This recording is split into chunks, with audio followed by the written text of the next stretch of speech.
GOP seems to have no qualms in taking advantage of Senator Feinstein's extended absence from the Senate. On Tuesday, Senate Republicans blocked Democrats' request to temporarily replace her in the Judiciary Committee while she continues to recover from shingles at home in California. Feinstein asked Senate Majority Leader Chuck Schumer for a temporary substitute last week after several Democrats called on her to resign. In the months following Feinstein's leave, the Senate Judiciary Committee has been unable to confirm President Biden's pending judicial nominations. There are currently 15 such nominations hanging in the balance, all of which have had confirmation hearings, but not a single vote has been cast because of this absence. 6 more are waiting for hearings. Now, Dems on the Hill continue to splinter over whether the veteran senator should step down, but according to a Politico report, the grim reality that they might not be able to hold off the inevitable is also setting in. But they're really in a bind because even if she does resign, there's no problem replacing her as a member of the Senate because Gavin Newsom can do that, and he's a Democrat, and that's all fine. But my understanding is to get this replacement onto that committee, it would be the same as if she's being replaced by a current Democratic member of the Senate. Republicans, in other words, in a very closely divided Senate, there needs to be some Republican buy-in to that idea. As long as Republicans remain unanimously opposed to the idea of getting Democratic judges confirmed, they can easily block this person, whether it's a replacement outside the current Senate or a replacement within the Senate. It's all the same.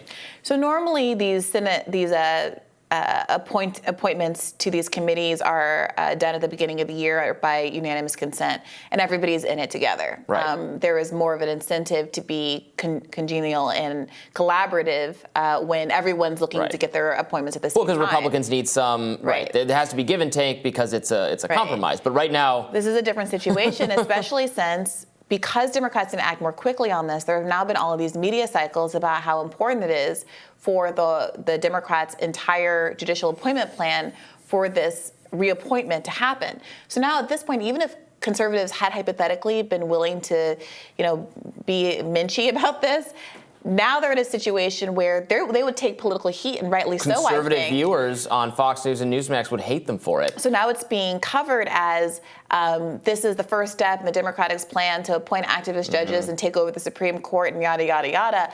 And so even Republicans who would like to play along are basically politically constrained from doing so. This is an incredibly irresponsible move on the behalf of Dianne Feinstein. It's one that many people called out and anticipated when she was running for re-election last time around. Democrats were told we were being sexist and inappropriate, and Nancy Pelosi and others have continued this line. Kirsten Gillibrand, we talked about this earlier in the week, have continued that line right up into the present. And literally Democrats, you can't even, Republicans should be doing what they're doing right now. That's called politics. And the fact that Democrats have been playing fast and loose with our judiciary and then turning around and blaming the situation they're in on people like Jill Stein is abhorrent. The time to remedy this was when they were deciding to put Feinstein on this committee in the first place. When they do this organizing, as you said at the beginning of the year, it's just ludicrous. It's just shooting yourself in the foot. Yeah, fine. She's going to run again. Don't put her on the committee. Right. Don't put her on this committee, especially. They could have easily anticipated. She could have been honest with the state of her health and just There's been reports that she has not been mentally competent for a long time. For a year. Yes. Brian and I were talking about this before you were even hosting Rising. So it's just incredible. And by the way, this isn't the first time the Democrats have pulled something like this. We've already talked about Ruth Bader Ginsburg's failures, but an under-discussed aspect of the judicial strategy on the right versus the left is that if you look at it, conservative justices tend to retire or take what's called senior status, where you're still technically on the bench, but your replacement is picked at a time when there are Republicans in office. So they very strategically stepped down, and over the course of decades, that has resulted in a significant advantage for Republicans in the appointment game. Democrats, on the other hand, seem to be doing this yes queen nonsense where everyone just stays in because it's their turn, male or female, and they retire when they want to retire. So I understand an individual saying, well, I don't want to get off the bench. I could have another 20 years left in me. Who knows at that stage in your life?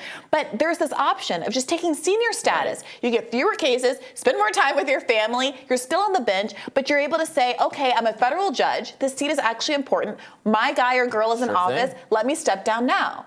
And the Democrats strategically, there's no strategy on the part of Democrats. And honestly, it's exhausting as someone who is left aligned to have to pretend that this is like some Machiavellian Republican scheme, as opposed to Democrats not realizing that the game that they are playing.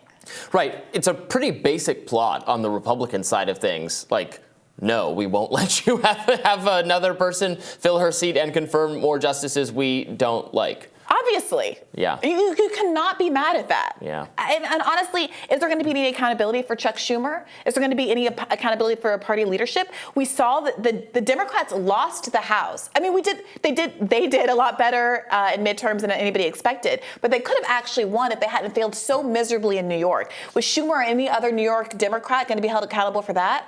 At what point are Democrats going to stop looking to third parties? All the and leadership Donald Trump is New York and everybody? based. Yeah, it is. Hakeem Jeffries, you get rewarded for this kind of behavior.